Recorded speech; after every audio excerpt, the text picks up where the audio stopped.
दोस्तों की हमें बचपन से सिखाया जाता है कि कभी किसी अजनबी का दिया कभी कुछ नहीं खाना चाहिए और ना ही उन्हें कुछ अपने बारे में बताना चाहिए। पर क्या हो अगर आप इन दोनों बातों को नजरअंदाज कर दें। आज की कहानी एक सच्ची घटना है जो कि 16 साल की कारा रॉबिन्सन के साथ हुई है, जो हमारी और आपकी तरह एक नॉर्मल लड़की है, पर कारा दिमाग से काफी मैच्योर है। हम उसे उसकी दोस्त जेसी के घर पर देखते हैं। दोनों ने कल नाइट स्टे किया था क्योंकि जेसी के पेरेंट्स घर पर नहीं है। इस बीच उसके दिमाग में आता है कि क्यों ना वो अपने दूसरे दोस्त क्लारा के घर पर स्टे करने के लिए जाए, क्योंकि उसका घर काफी बड़ा है, पर उसके लिए उन्हें अपनी मॉम से परमिशन मांगनी होगी। वो उस काम में लग जाते हैं और कारा अपनी मॉम सारा को कॉल करती है, जो कि एक वर्किंग वुमेन है। उन्होंने कभी भी अपनी बेटी को किसी चीज के लिए मना नहीं किया, क्योंकि वो जानती है कि वो बड़ी हो गई है और वो ऐसी कोई भी चीज नहीं करेगी जिससे उन्हें बुरा लगेगा। और ऐसा आज तक कभी सारा ने कुछ किया भी नहीं है। इसीलिए वो इजाजत दे देती है और उधर जेसी की मॉम भी हाँ कर देती है। इस बीच वॉशरूम में पहले जेसी चली जाती है तो कारा बाहर फ्लावर्स में पानी डालने के लिए जाती है। इस दौरान वो नोटिस करती है कि एक ब्लैक सीडान बार बार उस घर के आसपास घूम रही है, लेकिन फिर वो इग्नोर कर देती है। लेकिन जब अगली बार ऐसा होता है तो वो उस कार की ओर देखती है कि तभी वो कार रुकती है और उसके अंदर से एक एडल्ट मैन बाहर निकलता है। उसकी ओर बुक लेकर आगे बढ़ता है। कारा को लगता है कि मैं भी ये जैसे ही घर आया होगा, इसीलिए वो फ्रीली आगे बढ़ती है। देन वो आदमी उसे कहता, क्या उसके घर पे पेरेंट्स नहीं है? तो कारा कहती है कि अरे नहीं, ये मेरा घर नहीं है, ये तो मेरे दोस्त का घर है। तो वो आदमी स्माइल करता है और ऐसे बिहेव करता है मानो वो उसका बहुत ही ज्यादा करीबी हो। देन वो फिर इसी सवाल को थोड़े अलग ढंग से पूछता है, क्या उसके दोस्त के घर पर उसके पेरेंट्स नहीं है? तो कारा कहती है कि नहीं। जी हाँ, यही वो गलती कर देती है और उस बेचारी को कहाँ पता था कि सच बोलने की इतनी बड़ी कीमत चुकानी पड़ जाएगी। वो आदमी उसके नेक पर बंदूक तान देता और करीब आकर कहता है कि चुपचाप कार में जाकर बैठ जाओ वरना यही शूट कर दूंगा। कारा एकदम फ्रीज हो जाती है। उसे कोई भी आइडिया नहीं होता कि ये सब क्या हो रहा है। उस टाइम उसे जो सही लगा उसने वही किया। वो चुपचाप जाकर उस कार में बैठ गई। अगर वो चिल्ला देती तो शायद नतीजा कुछ और होता, लेकिन क्या होता अगर उसे ऐसे करने पर वो बंदा उसे गोली मार देता।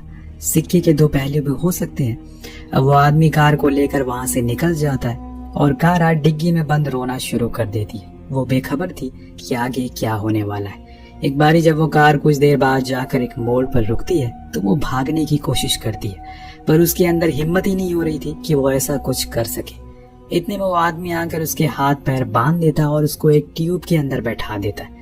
देन वो फिर अपने घर की ओर निकल जाता है और यहाँ से कारा की जिंदगी की किताब में कुछ ऐसे पन्ने जुड़ने वाले हैं जिससे वो जब जब पढ़ेगी तब तक खुद को कोसेगी कि काश वो दिन चिल्ला देती। उधर जब जेसी नहाकर बाहर आती है तो देखती है कि वहां पर कारा नहीं है, पानी गिर रहा है। ऐसे वो बिना बताए तो कहीं नहीं जा सकती। उसे कुछ बैड वाइब्स आ रही थी, इसीलिए वो उसकी मॉम को कॉल करके सब कुछ बता देती है, जो बिना देरी किए पुलिस कंप्लेन कर देती है, जो कि जेसी के घर पहुंचती है। लेकिन वो पुलिस वाले उसकी बात पर यकीन ही नहीं कर रहे थे। उन्हें लग रहा था कि वो खुद की मर्जी से घर से भाग गई या फिर अपने बॉयफ्रेंड के साथ कहीं चली गई। अब यहाँ सारा रायन को भी कॉल करके पूछती है, जो कारा का बॉयफ्रेंड है, पर वो इनकार करता है कि ऐसा कुछ भी नहीं हुआ, पर फिर भी वो मानने को राजी नहीं थे। उधर कारा घर पहुंच गई थी। वो आदमी उसे ट्यूब से बाहर निकालता है और बेडरूम में ले जाकर बैठा देता है, जहाँ कारा नोटिस करती है कि वहाँ पर काफी अजीब सी चीजें पड़ी हुई है जो किसी को तकलीफ देने के काम आती है। खैर, इसके बाद वो बंदा एक नोटबुक लेकर आता है, उससे सवाल करना शुरू कर देता है, जैसे कि उसके पेरेंट्स का नाम, उसके एड्रेस, उनका फोन नंबर, वो कहाँ तक पढ़ी है, क्या वो वर्जिन है, सब कुछ। यहाँ तक कि वो उसके बॉडी मेजरमेंट भी पूछता है। उस आदमी की नजरों में हम हैवानियत को अच्छे से देख पाते हैं। वो कोई कसर नहीं कर रहा था ये साबित करने में कि वो किस कदर पागल है लड़कियों के पीछे, ये जानते हुए कारा उसकी बेटी की उम्र की है। खैर, कारा सब कुछ बता देती है। उसने फिर वो आदमी कहता है कि तुम्हें अब जो भी मैं कहूँगा वो मानना पड़ेगा और मुझे मिस्टर कहकर पुकारना होगा। अगर कोई भी चालाकी की, भागने की या फिर कुछ उल्टा सीधा करने की कोशिश करी तो मैं तुम्हें गोली मार दूंगा। ये सुनकर कारा डर जाती है, लेकिन फिर वो आदमी उसके साथ कुछ ऐसा करता है जिसका जख्म शायद कारा अपनी उम्र भर याद रखेगी। कारा की आंखों में आंसू थे। वो उसे बार बार रोकने की कोशिश करती है, लेकिन वो कहाँ मानने वाला था। सब कुछ हो जाने के बाद जब कारा अपने होश में आती है तो वो नोटिस करती है कि रूम में एक फीमेल कॉम है जिसमें बाल लगे हुए हैं। कुछ क्रीम है जो कि लड़कियां यूज करती हैं। इतना तो उसे कंफर्म हो गया था कि जरूर इस घर में लड़की है। अब इसके बाद वो उसे बाहर सोफे पर ले जाकर बैठा देता है और उसके साथ कुछ अडल्ट मूवीज देखता है। अब इस बीच कारा थोड़ा सोचना शुरू कर देती है कि कैसे उसे अब यहाँ से बाहर जाना है, क्योंकि जितना टाइम वो यहाँ पर गुजारेगी उसके लिए उतना ही बुरा होगा। वो बंदा तो उसके साथ परछाई की तरह चल रहा है, बस गैप मिल रहा है तो 2 या 3 मिनट का, लेकिन इतना गैप उसके लिए काफी नहीं है। अब यहाँ कारा सही मौके का इंतजार कर रही थी, सही समय का। वो पहले उसके बारे में जानना चाहती कि आखिर उसका नाम क्या है, वो क्या करता है, ऐसा क्यों कर रहा है। इसीलिए वो उसे बातें करना शुरू करती है, ऐसा प्रिटेंड करती है कि उसे ये सब अच्छा लग रहा है, उसे मजा आ रहा है। इसीलिए वो अपना नाम जॉनी बताता है और वो एक शॉप ओनर है। जब कारा उसकी फैमिली के बारे में पूछती है तो वो उसे चुप करा देता है। इतना भी बेवकूफ नहीं है वो, उसे अच्छे से पता है कि वो क्या जानना चाहती है। इसीलिए वो उसे एश्योर करता है कि जब मेरा मन तुमसे भर जाएगा तो मैं तुम्हें छोड़ दूंगा, पर वो कब होगा ये मैं नहीं जानता। लेकिन अगर तुम फ्री होने के बाद पुलिस के बाद गई तो सबसे पहले तुम्हारी मॉम के साथ मैं ऐसा कुछ करूंगा, वो कहीं मुंह दिखाने लायक नहीं रहेंगी। अब कुछ घंटे बीत गए, वो फिर से कारा को बेडरूम में ले जाता और ऐसे ही शाम होने को आ जाती है। लेकिन अब कारा उसको समझ गई है, इसीलिए उसके अगला स्टेप होता है कि उस घर में जितनी भी चीजें हैं उन्हें ऑब्जर्व करना। तो उसे उसके सारे ऑर्डर्स को फॉलो किया। जॉनी को भी लगता है कि ये छोटी बच्ची है, ये आखिर क्या ही करेगी। लेकिन कारा के दिमाग में बहुत कुछ चल रहा था। वो अब उसके काम में हाथ बटाना शुरू कर देती है, जिससे कि उसके घर में उन जगहों पर जाने की इजाजत मिल जाती है जो उसने देखा नहीं था। उसे कुछ चीजें और जानने को मिल जाती है, जैसे कि उसकी फैमिली डॉक्टर का नाम उसके कैलेंडर पर है, जिसके 2 दिन बाद उसकी मार्किंग करी गई है। और जिसने वो मार्किंग करी है वो अभी डिज्नीलैंड गया हुआ है। ये तो इंश्योर हो गया है कि यहाँ पर सच में कोई लड़की है। ये भी और जो कोई भी है वो 2 दिन बाद लौटने वाली है, लेकिन वो कौन है ये अभी तक पता नहीं चल पाया। लेकिन जितनी भी चीजें उसने देखी है इससे उसे काफी मदद मिलेगी, क्योंकि उसे यकीन है कि 2 या 3 दिन बाद वो इस घर से जरूर बाहर निकलेगी और तब उसे यही क्लूज हेल्प करेंगे जस्टिस के लिए। इस बीच वो एक और चीज को नोटिस करती है। वहाँ किचन में एक बॉक्स रखा हुआ है, जिसको लेकर जॉनी बहुत ही ज्यादा सेंसिटिव है। अगर वो उसकी ओर देख भी लेती है तो उसे डांटना शुरू करता है। मे भी वो उसके किसी करीबी का हो। अब रात होने पर कारा के साथ फिर से बदसलूकी होती है। देन वो उसे उसी हालत में ले जाकर साथ बैठता है और न्यूज देखने के लिए। वो ये देखना चाहता है कि क्या कोई हेडलाइन है कारा की मिसिंग की, लेकिन अफसोस कि ऐसा कुछ भी नहीं था। वहाँ कोई ऐसी न्यूज नहीं आ रही थी जिसमें कारा का नाम हो, जो देखकर वो उससे कहता है कि देखो कोई भी तुम्हारी केयर नहीं करता, इसीलिए किसी को भी तुम्हारी कोई परवाह नहीं है। जो देखकर कारा भी टूट जाती है, क्योंकि उसे गुम हुए 12 घंटे से ज्यादा का समय हो गया है। इस दौरान हम दूसरी ओर सारा को देखते हैं, जो हर वो कोशिश कर रही है जिससे कि वो पुलिस को यकीन दिला सके जो कुछ भी हुआ है वो हकीकत में सच है। उसकी बेटी के साथ कुछ बहुत बुरा हुआ है। वो अपने हर एक सोर्स को भी जोड़ती है, उनसे मदद मांगती है, पर कोई भी नहीं मानता। और फिर फाइनली एक बूढ़ा पुलिस वाला उसकी रिपोर्ट लिख लेता है और इस केस को शुरू करता है। सीन फिर से कारा पर आता है, जिसके लिए उसकी जिंदगी की सबसे डरावनी रात होने वाली है। जॉनी उसे वॉशरूम जाने देता है, वो भी अकेले। उसके लिए ये सही मौका था भागने का, लेकिन न जाने क्यों वो ऐसा नहीं करती। शायद ये सही टाइम नहीं है, रात भी काफी हो गई और वो बाहर जाकर किससे मदद मांगेगी। इसीलिए वो सुबह का इंतजार करती है, पर ज्यादा देर वॉशरूम में टाइम बिताने के बाद जॉनी उसके ऊपर और अत्याचार करता है और उसे फिर से उसी टब में बंद कर देता और बंदूक उसके सर पर रखकर धमकाता है कि अगर कोई भी चालाकी की तो मैंने सब कुछ रिकॉर्ड किया हुआ है, वो सब मैं लीक कर दूंगा। कारा माफी मांगती है, पर उसकी सजा तो उसे मिलती है। जॉनी उसे वो कुछ अजीब सी चीजों से तकलीफ देता है, उसके साथ बदसलूकी करता है, देन उसके हाथ पैर को बांध देता है, खुद के करीब सुला लेता है। अब कारा को कुछ ही देर में नींद आ जाती है, क्योंकि आज पूरे दिन उसने बहुत झेला है। पर सुबह होती ही वो एकदम एक्टिव हो जाती है। वो नोटिस करती है कि जॉनी अभी भी सो रहा है और वो भी बेखबर नींद में। यही सही मौका, अगर उसने कुछ नहीं किया तो वो हमेशा खुद को कोसती रहेगी। इसीलिए वो जैसे तैसे करके बिना कोई आवाज के उस हैंडकफ के स्क्रू को ढीला कर लेती है और फिर अपने हाथों की मदद से अपने पैरों को आजाद कर देती है। पर अभी उसके लिए सबसे बड़ी मुसीबत है मेन गेट पर, जिसे एक बड़े से वुडन ब्लॉक से बंद कर रखा है। लेकिन वो कहते हैं ना कि जब मुसीबत हो तो वो गधा भी शेर बन जाता है। इंसान की ये फितरत है, वो जब किसी ऐसी मुसीबत में होता है तो अपनी उस ताकत का इस्तेमाल करता है जो उसने पूरी जिंदगी बचा कर रखी थी। यहाँ कारा भी वही इस्तेमाल करती है और पूरी जान लगाकर उस वुडन ब्लॉक को हटा देती है, जिससे कि फाइनली वो गेट खुल जाता है और वो अब खुले आसमान के नीचे थी। पर अभी उसके लिए खुश होने का टाइम नहीं है, क्योंकि किसी भी समय जॉनी उठ सकता है और वो इतना पागल है कि अगर उसने उसे भागते हुए देख लिया तो पीछे से ही गोली मार देगा। इसीलिए कारा फौरन रोड के पास जाती है और एक करीब आती हुई कार को देखकर उसे रोकती है। अंदर बैठे लोगों से मदद मांगती है। वो मान जाते हैं। दिन अगले सीन में हम कारा को पुलिस स्टेशन में देखते हैं। वहाँ सब ऐसे बिहेव कर रहे थे जैसे कि उसे कोई जानता ही ना हो। सभी से कहती है कि वो पिछले 18 घंटों से गायब है, वो क्या कर रहे हो आप लोग। इसके बाद वो उनसे सब कुछ बताती है और फिर सारा को भी कॉल करके इन्फॉर्म कर दिया जाता है। पर अभी सबसे ज्यादा जरूरी था जॉनी को पकड़ना, इसीलिए वो लोग कारा को लेकर उस घर के पास जाते हैं जिसका एड्रेस वो लोग बताते हैं जो कारा को यहाँ तक लेकर आए थे। वहाँ पुलिस एक बंदे से पूछताछ करते हैं। उनके मुताबिक वहाँ पर ऐसा कोई भी आदमी नहीं रहता। कारा कार से बाहर आती है और कहती है कि उसके पास बहुत सारे बर्ड हैं, वो हमेशा अपनी खिड़की को बंद करके रखता है। एक ब्लैक सीडान भी है उसके पास।